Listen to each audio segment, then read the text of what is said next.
Kuvittele Ateena vuonna 1895. Se ei ole se miljoonakaupunki, jonka tunnemme tänään. Se on pölyinen, noin 130 000 asukkaan kaupunki, jossa menneisyys ja nykyisyys käyvät kamppailua. Akropolis-kukkulan rauniot valvovat kaupunkia ylhäältä, muistuttaen ajasta, jolloin Kreikka oli sivilisaation keskus. Mutta alhaalla kaduilla todellisuus on toinen. Kreikan valtio on käytännössä vararikossa. Poliittinen epävakaus repii maata. Kansa on köyhää. Keskellä tätä kaupunkia on valtava, hevosenkengän muotoinen kuoppa. Se on Panathinaikos-stadionin raunio. Paikka, jossa antiikin aikoina alastomat urheilijat kilpailivat jumalten kunniaksi, on nyt vain kasa rapistunutta kiveä ja rikkaruohoja. Kukaan ei uskoisi, että vain vuoden kuluttua tässä paikassa tapahtuisi jotain, joka muuttaisi maailman pysyvästi. Että tuo raunio hohtaisi valkoisena marmorina ja 10 000 ihmiset huutaisivat siellä kurkku suorana. Tämä on tarina ensimmäisistä nykyaikaisista olympiakisoista. Se on tarina, joka on täynnä amatöörejä, väärinkäsityksiä, kaaosta ja se lopulta suunnatonta inhimillistä kauneutta. Jotta ymmärrämme Ateenan kisojen ihmeen, meidän on matkustettava ensin Pariisiin. On kesäkuu vuonna 1894. Sorbonnen yliopiston juhlasalissa istuu pieni, viiksekäs ranskalainen aristokraatti, baroni Pierre de Coubertin. Hän on intohimoinen pedagogi ja historioitsija. Hänellä on pakkomielle. Hän uskoo, että Ranskan nuoriso on fyysisesti rappeutunutta ja henkisesti laiskaa. Hänen ratkaisunsa on urheilu. Mutta Coubertinilla on suurempi unelma. Hän haluaa herättää henkiin antiikin olympialaiset. Ei vain ranskalaisten, vaan koko maailman vuoksi. Hän uskoo naiivisti, mutta kauniisti, että jos maailman nuoret miehet kilpailevat urheilukentillä, heidän ei tarvitse sotia taistelukentillä. Sorbonnen kongressissa Coubertin saa tahtonsa läpi. Olympialaiset päätetään herättää henkiin. Mutta missä? Coubertin haluaa kisat Pariisiin vuonna 1900 maailmannäyttelyn yhteyteen. Yleisö on kuitenkin liian innokas. 6 vuotta on liian pitkä aika odottaa. Silloin esiin astuu kreikkalainen edustaja Demetrius Vikelas. Hän on kirjailija ja patriotti. Hän ehdottaa, miksi emme aloittaisi heti, vuonna 1896, ja miksi emme aloittaisi siellä, mistä kaikki alkoi, Ateenassa. Ehdotus hyväksytään huutoäänestyksellä. Samalla hetkellä Demetrius Vikelas valitaan kansainvälisen olympiakomitean ensimmäiseksi puheenjohtajaksi. Mutta kun Vikelas palaa Ateenaan kertomaan ilouutisen, vastaanotto on jäätävä. Kreikan pääministeri Charilaos Trikoupis on realistinen mies. Hän katsoo valtion kassaan ja näkee vain tyhjää. Hän ilmoittaa Vikelasille tylysti. Meillä ei ole rahaa. Kreikka ei voi järjestää kisoja. Järjestelykomitean ensimmäinen budjettilaskelma on murskaava. Kisat maksaisivat 3 740 000 kultadrakmaa. Se on 3 kertaa enemmän kuin Coubertin oli arvioinut Pariisissa. Komitea eroaa. Unelma on kuollut ennen kuin se ehti edes syntyä. Mutta Coubertin ja Vikelas eivät luovuta. Heillä on yksi valttikortti, Kreikan kansa ja kuningashuone. Kruununprinssi Konstantin, nuori ja innokas kuninkaallinen, ottaa kisat sydämen asiakseen. Hän ymmärtää jotain, mitä pääministeri ei. Kansa kaipaa itsetunnon kohotusta. Prinssi vetoaa kreikkalaisten isänmaallisuuteen, ja ihme tapahtuu. Tavalliset kansalaiset alkavat lahjoittaa rahaa. Postilaitos julkaisee olympiapostimerkkejä, joiden tuotto menee kisoille. Ne keräävät 400 000 drakmaa. Mutta suurin ongelma on stadion. Panathinaiko on raunioina. Sen kunnostaminen marmoriseksi maksaa maltaita. Hätähuuto kantautuu Egyptin Aleksandriaan asti. Siellä asuu upporikas kreikkalainen liikemies, Georgios Averov. Kun prinssi pyytää apua, Averov vastaa. Hän lahjoittaa 920 000 drakmaa stadionin rakentamiseen. Ateenassa alkaa kuumeinen rakennustyö. Pöly nousee, kun marmoria louhitaan Pentelikon vuorelta. Stadion nousee tuhkasta, hohtavan valkoisena, valmiina vastaanottamaan maailman. Samaan aikaan kun kreikkalaiset rakentavat, urheilijat ympäri maailmaa pakkaavat laukkujaan. tai tarkemmin sanottuna ne harvat, jotka edes tiesivät kisoista. Käsitteet maajoukkue tai urheiluammattilainen olivat tuntemattomia. Osallistujat olivat pääasiassa opiskelijoita, seikkailijoita tai sattumalta paikalle osuneita turisteja. Otetaan esimerkiksi Yhdysvaltain joukkue. Se koostui 14 urheilijasta, pääasiassa Princetonin ja Harvardin yliopistoista. Heidän matkansa oli täysi farssi. He matkustivat ensin laivalla New Yorkista Napoliin. Laiva oli pieni rahtialus ja suurin osa joukkueesta kärsi merisairaudesta koko matkan. Napolissa heidän piti jatkaa junalla Kreikkaan. Matka oli uuvuttava, mutta pahin oli vasta edessä. Kun amerikkalaiset saapuivat perille Ateenaan, he luulivat, että heillä on 12 päivää aikaa harjoitella ja toipua matkasta. He olivat väärässä. He olivat unohtaneet yhden pienen yksityiskohdan, kalenterin. Kreikka eli tuohon aikaan vielä juliaanista kalenteria, kun taas Yhdysvallat ja muu länsimaailma käyttivät gregoriaanista kalenteria. Näiden välillä oli 12 päivän ero. Kun amerikkalaiset astuivat junasta Ateenan asemalle, heiltä kysyttiin, miksi tulette vasta nyt? Avajaiset ovat huomenna. Kuvittele heidän paniikkinsa. Merisairauden ja päiväkausien matkustamisen jälkeen heidät heitettäisiin suoraan kilpailuihin ilman lepoa. On huhtikuun 6. päivä, pääsiäismaanantai, on myös Kreikan itsenäisyyspäivä. Panathinaikos-stadion on ääriään myöten täynnä. Arviot vaihtelevat, mutta katsomossa ja ympäröivillä kukkuloilla on jopa 80 000 ihmistä. Kuningas Yrjö I, kuningatar Olga ja heidän poikansa saapuvat aitiossaan. 9 soittokuntaa ja 150 kuorolaulajaa kajauttavat ilmoille Spyridon Samarasin säveltämän olympiahymnin. Sen sanat on kirjoittanut runoilija Kostis Palamas. Kentälle marssii 241 urheilijaa 14 maasta. He kaikki ovat miehiä. Suurimmat joukkueet ovat Kreikalla, Saksalla, Ranskalla ja Iso-Britannialla. Pienempiä edustuksia on Australiasta, Unkarista ja Tanskasta. Suomalaisia ei näy, olemme vielä osa Venäjän keisarikuntaa, eikä urheiluliikkeemme ole vielä herännyt kansainväliselle tasolle. Ensimmäisenä päivänä kilpaillaan yleisurheilussa. Heti alusta alkaen käy selväksi, että olosuhteet ovat primitiiviset. Stadion on kaunis, mutta juoksurata on katastrofi. Se on päällystetty pehmeällä hiilimurskalla, joka hidastaa juoksijoita. Vielä pahempaa ovat kaarteet. Ne ovat niin jyrkät, että juoksijat joutuvat hidastamaan vauhtiaan melkein kävelyksi, etteivät he lentäisi radalta ulos keskipakoisvoiman vuoksi. Tästä huolimatta historiaa tehdään välittömästi. Kolmiloikassa Yhdysvaltain James Connolly asettuu vauhdinottopaikalle. Connolly on mielenkiintoinen hahmo. Hän opiskeli Harvardissa, mutta kun hän pyysi vapaata osallistuakseen olympialaisiin, dekaani kieltäytyi. Connollylle sanottiin, jos lähdet et voi palata. Connolly vastasi, minä lähden silti. Tuo uhma kannatti. Connolly hyppää 13 metriä ja 71 senttiä. Hänestä tulee ensimmäinen olympiavoittaja yli 1500 vuoteen. Kun hän saa tiedon voitostaan, hän lähettää kotiin sähkeen. Kreikkalaiset voittivat Euroopan, minä voitin koko maailman. Myös toinen amerikkalainen Thomas Burke hämmensi yleisöä 100 metrin juoksussa. Hän käytti lähtöasentoa, joka on meille kaikille tuttu, polviasentoa, kädet maassa. Tuohon aikaan se oli ennenkuulumatonta. Tuomaristo epäröi, mutta antoi Burken startata epämukavasta asennostaan. Burke voitti kultaa ajalla 12 sekuntia tasan. Mutta suurin yllätys koetaan kiekon heitossa. Kreikkalaiset pitivät kiekkoa omana lajinaan.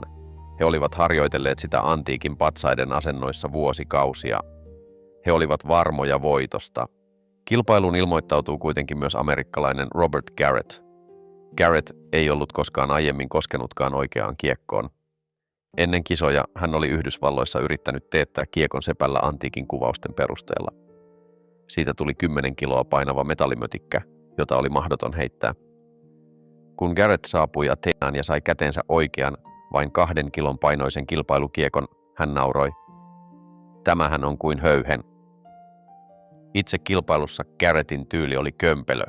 Hän pyöri holtittomasti ja ensimmäiset heitot olivat vaarassa osua yleisöön. Kreikkalaiset naureskelivat. mutta viimeisellä heitollaan Garrett sai kiekon lentämään 29 metriä ja 15 senttiä. Se oli uusi ennätys. Kreikkalainen ennakkosuosikki hävisi 19 sentillä. Katsomo hiljeni. Amerikkalainen turisti oli voittanut kreikkalaiset heidän omassa kansallislajissaan. Jos yleisurheilijat valittivat radasta, uimarit taistelivat hengestään, koska rahaa uima-altaaseen ei ollut. Kisat pidettiin avomerellä, Zeanlahdella. Huhtikuinen välimeri oli armoton. Veden lämpötila oli noin 13 astetta ja aallot nousivat jopa 4 metriin. Unkarilainen Alfred Hajos, nuori arkkitehtiopiskelija, oli kisojen tähti. Hän voitti 100 metrin vapaa-uinnin, mutta hänen suurin koetuksensa oli 1200 metrin kisa. Järjestäjät veivät uimarit veneellä kauas avomerelle. Lähtömerkki annettiin ja kilpailijoiden piti yksinkertaisesti uida takaisin rantaan. Se ei ollut kilpailu toisia vastaan, se oli kilpailu merta vastaan. Hajos on myöhemmin kuvannut tuota hetkeä. Rasvasin vartaloni paksulla kerroksella eläinrasvaa, mutta se ei auttanut kylmyyteen. Kun näin muiden uimareiden luovuttavan ja tulevan nostetuksi pelastusveneisiin, pelko valtasi minut. En enää uinut voittaakseni mitalin. Uin, koska halusin elää. Kun Hajos lopulta saapui rantaan voittajana, hän oli punainen kylmyydestä ja tärisi hallitsemattomasti. Kun Kreikan kuningas kysyi häneltä myöhemmin, missä olet oppinut uimaan noin hyvin? Hajos vastasi huumorilla, vedessä, teidän majesteettinne. Kaiken kaikkiaan kisoissa kilpailtiin 9 eri urheilumuodossa ja 43 eri lajissa. Alun perin lajeja piti olla enemmän, soutu ja purjehdus oli merkitty ohjelmaan, mutta kohtalo puuttui peliin. Huhtikuun 1. päivänä tuuli yltyi niin kovaksi, että aallot löivät rantaan vaahtopäinä. Järjestäjät odottivat tuntikausia, mutta lopulta heidän oli pakko myöntää tappionsa luonnonvoimille. Soutukilpailut peruttiin kokonaan. Yhtäkään aeronvetoa ei kisoissa nähty. Mutta ne lajit, jotka järjestettiin, tarjosivat draamaa koko rahan edestä. Ammunta järjestettiin Kallithian ampumaradalla. Kilpailun sankarit olivat yhdysvaltalaiset veljekset John ja Sumner Payne. He olivat tuoneet mukanaan omat huippuluokan Colt-revolverinsa. Kun he astuivat radalle, he olivat ylivoimaisia. Veljekset ottivat kaksoisvoiton sotilaspistooliammunnassa. Jotta he eivät nöyryyttäisi isäntiä täydellisesti, he päättivät herrasmiesmäisesti, että vain toinen heistä osallistuu vapaapistoolikilpailuun. Sumner Payne osallistui ja voitti senkin ylivoimaisesti. Miekkailu oli poikkeus sääntöön. Se oli kisojen ainoa laji, jossa ammattilaiset saivat kilpailla. Tätä kutsuttiin miekkailumestareiden sarjaksi. Voittajaksi selviytyi kreikkalainen Leonidas Pyrgos. Hänen voittonsa oli historiallinen. Hänestä tuli ensimmäinen kreikkalainen olympiavoittaja nykyaikana, sillä miekkailu ratkesi ennen maratonia. Pyöräilyssä koettiin ehkä kisojen uuvuttavin hetki. Vasta rakennetulla Neofaliron velodromilla järjestettiin 12 tunnin ajo. Kyllä, kuulit oikein. 12 tuntia. Kilpailu alkoi aamulla kello 5. 7 pyöräilijää lähti matkaan. Mutta tunti toisensa jälkeen ajajat luovuttivat. Lopulta radalla oli jäljellä vain 2 miestä, itävaltalainen Adolf Schmal ja britti Frederick Keeping. He ajoivat ympyrää, tunnista toiseen. Yleisökin väsyi ja lähti kotiin. Toimitsijat torkkuivat. Lopulta 12 tunnin kidutuksen jälkeen Adolf Schmal ylitti maaliviivan voittajana. Hän oli polkenut 295 kilometriä ja 300 metriä. Hän voitti kultaa vain 1 kierroksen erolla. Vuoden 1896 kisoissa oli myös lajeja, jotka korostivat ajan herrasmiesmäisyyttä ja amatöörihenkeä. Tennis oli yksi näistä. Irlantilainen John Pius Boland oli tullut Ateenaan vain katsomaan kisoja ystävänsä kanssa. Hänellä ei ollut aikomustakaan kilpailla, mutta tenniskaaviosta puuttui pelaajia ja hänen ystävänsä ilmoitti hänet mukaan. Bolandilla ei ollut edes mailaa tai pelikenkiä. Hän lainasi mailan ja pelasi nahkakengillä. Ja kuinka ollakaan, hän voitti kultaa kaksinpelissä. Nelinpeliin hän tarvitsi parin. Hän löysi saksalaisen Friedrich Traunin, jolle hän oli juuri hävinnyt 100 metrin juoksun alkuerissä. Miehet eivät tunteneet toisiaan, Heillä ei ollut yhteistä kieltä, mutta he kävelivät kentälle ja voittivat kultaa. Se oli sekajoukkueiden kulta-aikaa. Painonnostossa nähtiin draamaa ja kuninkaallista voimaa. 2 käden nostossa Britannian Launceston Elliot ja Tanskan Viggo Jensen päätyivät tasatulokseen 112,5 kiloa. Mitä tehdä? Sääntöjä tasapelin varalle ei ollut. Tuomaristo, jota johti Kreikan prinssi Yrjö, päätti, että Jensen voittaa, koska hän nosti painot paremmalla tyylillä. Britit protestoivat rajusti. He vaativat uusintaa, mutta Jensen julistettiin voittajaksi. Brittiläinen Elliot oli murtunut, mutta hän sai lohtua voittamalla myöhemmin 1 käden noston. Yleisön suurin suosikki painonnostokisassa ei kuitenkaan ollut kumpikaan kilpailijoista, vaan tuomari prinssi Yrjö. Kun kisan lopussa palvelijat tulivat siirtämään painavia tankoja pois kentältä, he näyttivät nääntyvän taakan alla. Prinssi Yrjö, joka oli kookas ja voimakas mies, käveli paikalle, tarttui tankoon 1 kädellä ja heitti sen kauas sivuun, kuin se olisi ollut puukeppi. Yleisö villiintyi. Painissa ei tunnettu painoluokkia. Finaalissa kohtasivat saksalainen Karl Schumann, joka oli itse asiassa voimistelija, ja kreikkalainen Georgios Tsitas. Ottelu kesti niin kauan, että aurinko laski ja pimeys laskeutui stadionille. Ottelu piti keskeyttää ja jatkaa seuraavana aamuna. Lopulta Schumann, pienempi mutta ketterämpi mies, heitti Tsitasin maahan ja voitti. Schumann oli kisojen menestynein urheilija 4 voitollaan voimistelussa ja painissa. Mutta kaikki tämä oli vain esinäytöstä. Kreikkalaiset olivat epätoivoisia. He olivat isäntiä, mutta amerikkalaiset olivat vieneet lähes kaikki yleisurheilumitalit. Kansallinen itsetunto oli koetuksella. Kaikkien katseet kääntyivät kisojen viimeiseen suureen koitokseen, maratoniin. Tämä oli enemmän kuin urheilukilpailu, se oli historian uudelleen elämistä. Kilpailu perustui legendaan Feidippideestä, sotilaasta, joka juoksi maratonin taistelukentältä Ateenaan kertomaan voitosta persialaisia vastaan ja kuoli toimitettuaan viestin. Kukaan ei ollut aiemmin juossut tällaista matkaa kilpailumielessä. Matka oli noin 40 kilometriä, ei nykyinen 42, vaan hieman lyhyempi reitti Maratonin kylästä Panathinaikostadionille. Perjantaina, huhtikuun 10. päivänä 17 juoksijaa asettui lähtöviivalle maratonin pölyiselle tielle.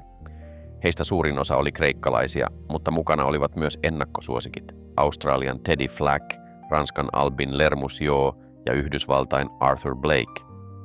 Sää oli kuuma. Tie oli päällystämätön, kuoppainen ja pölyävä. Juoksijoita seurasi hevoskärryjä ja lääkäreitä. Ranskalainen Lermousio ampaisi kärkeen. Hän juoksi kovaa vauhtia, valkoiset hansikkaat käsissään, suojatakseen käsiään auringolta. Puolimatkassa hän johti selvästi. Mutta maraton on armoton. 30 kilometrin kohdalla ranskalainen lyyhistyi. Hänet kannettiin pois. Seuraavaksi johtoon siirtyi Australian Teddy Flack. Hän näytti vahvalta. Mutta noin 34 kilometriä oli juostu, kun Flack alkoi huojua. Hän hallusinoi ja lopulta romahti maahan. Takaa lähestyi tasainen tossujen töminä. Spyridon Lewis. Hän ei ollut huippu-urheilija. Hän oli 24 vuoden ikäinen vedenkantaja Marousin kylästä. Hänen tiedetään pysähtyneen matkan varrella paikalliseen tavernaan juomaan lasillisen viiniä tai konjakkia, tarinat vaihtelevat, ja julistaneen, minä saan heidät vielä kiinni. Kun tieto siitä, että kreikkalainen on siirtynyt johtoon, saavutti stadionin, sähköinen lataus oli käsin kosketeltava. Sanansaattaja ratsasti hevosella stadionille ja kuiskasi uutisen kuninkaallisille. Sana levisi katsomon kuin kulovalkea. Hellen, Hellen. Kun pölyinen, hikinen ja väsynyt Spyridon Lewis juoksi stadionin portista sisään, 80 000 ihmistä nousi seisomaan. Se oli hetki, jolloin protokolla murtui. Kruununprinssi Konstantin ja hänen veljensä prinssi Yrjö eivät pystyneet hillitsemään itseään.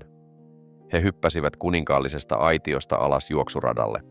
He juoksivat Lewisin rinnalla viimeiset metrit hurraten ja saattaen kansallissankariaan maaliin. Aika oli 2 tuntia, 58 minuuttia ja 50 sekuntia.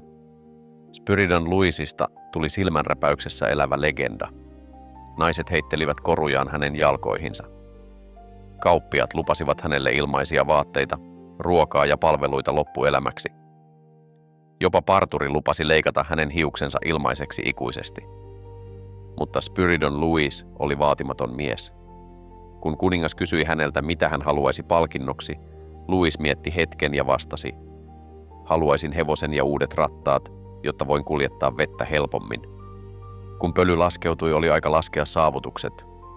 On hyvä muistaa, että palkintojen jaossa voittajat saivat hopeamitalin, oliivipuun oksan ja diplomin. Toiseksi tulleet saivat kuparimitalin ja laakerin lehvän. Kolmas sija ei tuonut mitalia. Mutta jos muunnamme tulokset nykypäivän kulta-hopea-pronssijärjestelmään, mitalitaulukko kertoo mielenkiintoista tarinaa. Yhdysvallat oli kisojen tehokkain joukkue. Heidän pieni 14 hengen joukkueensa rohmusi peräti 11 kultamitalia. He dominoivat yleisurheilua täysin. Isäntämaa Kreikka keräsi kuitenkin eniten mitaleita kokonaisuudessaan. He saivat 10 kultaa, 18 hopeaa ja 19 pronssia, yhteensä 47 mitalia. Se oli valtava saavutus pienelle maalle. Saksa oli 3. 6 kultamitalillaan, jotka tulivat pääasiassa voimistelusta. Ranska sai 5 kultaa, joista suurin osa tuli pyöräilystä. Mutta tässä tarinassa on yksi sivu, joka on pitkään ollut tyhjä. Sivu, josta puuttuu nimiä. Missä olivat naiset? Vuonna 1896 naisten urheilu oli lapsen kengissä ja kisojen isä Pierre de Coubertin oli jyrkkä. Hänen mielestään naisten osallistuminen olympialaisiin olisi ollut epäkäytännöllistä, mielenkiinnotonta, epäesteettistä ja väärin. Hänen mielestään naisten ainoa tehtävä olympialaisissa oli kruunata voittajat seppeleillä, mutta oli yksi nainen, joka ei suostunut tähän rooliin. Hänen nimensä oli Stamata Revithi. Hän oli köyhä nainen, mahdollisesti kotoisin Syroksen saarelta. Hän oli menettänyt lapsensa ja hän tuli Ateenaan etsimään työtä. Kun hän kuuli maratonista, jokin syttyi hänessä. Hän päätti juosta. Ei maineen, ei kunnian, vaan ehkä oman arvokkuutensa vuoksi. Kilpailun järjestäjät kielsivät häntä osallistumasta viralliseen miesten maratoniin, mutta Revithi ei lannistunut. Päivä virallisen maratonin jälkeen, huhtikuun 11. päivänä, hän seisoi maratonin kylässä. Hän pyysi kylän opettajaa, pormestaria ja tuomaria todistamaan lähtöaikansa. Kello oli 8 aamulla. Hän lähti juoksemaan. Yksin. Ei yleisöä, ei hurraa huutoja. Vain pölyinen tie ja hänen omat askeleensa. Hän juoksi kohti Ateenaa. Matka kesti 5 tuntia ja 30 minuuttia. Kun hän saapui Panathinaikostadionille, häntä ei päästetty sisään. Portit olivat kiinni naisurheilijalta. Hänen nimensä katosi historiankirjoista vuosikymmeniksi. Häntä kutsuttiin pilkkanimellä Melpomene, kreikkalaisen tragedian muusan mukaan. Mutta tänään me tiedämme, hän juoksi. Hän oli ensimmäinen nainen, joka haastoi olympialaisten syrjivät säännöt pelkillä jaloillaan ja tahdonvoimallaan. Kisat päättyivät juhlallisuuksiin huhtikuun 15. päivänä. Kuningas Yrjö oli niin liikuttunut kisojen menestyksestä, että hän ehdotti juhlapuheessaan, että olympialaiset tulisi järjestää pysyvästi Ateenassa. Amerikkalaiset urheilijat tukivat ajatusta. Mutta paroni de Coubertin, modernin olympialiikkeen isä, oli eri mieltä. Hän ymmärsi, että jotta olympialaisista tulisi aidosti globaali ilmiö, niiden täytyy kiertää maailmaa. Seuraavat kisat oli jo luvattu Pariisiin. Vaikka Kreikka joutui odottamaan seuraavia virallisia kesäolympialaisiaan pitkään, aina vuoteen 2004 saakka, vuoden 1896 merkitys on mittaamaton. Ne 10 päivää Ateenassa todistivat, että urheilu voi ylittää rajat. Ne näyttivät, että mahdoton voi muuttua mahdolliseksi, että raunioitunut stadion voi herätä eloon ja että tavallinen vedenkantaja voi nousta kuninkaiden rinnalle. 241 miestä, 1 sisukas nainen, 14 maata ja 1 unelma. Ateenan aurinko laski huhtikuussa 1896, mutta olympiatuli oli sytytetty ja se palaa edelleen. Kiitos kun kuuntelit.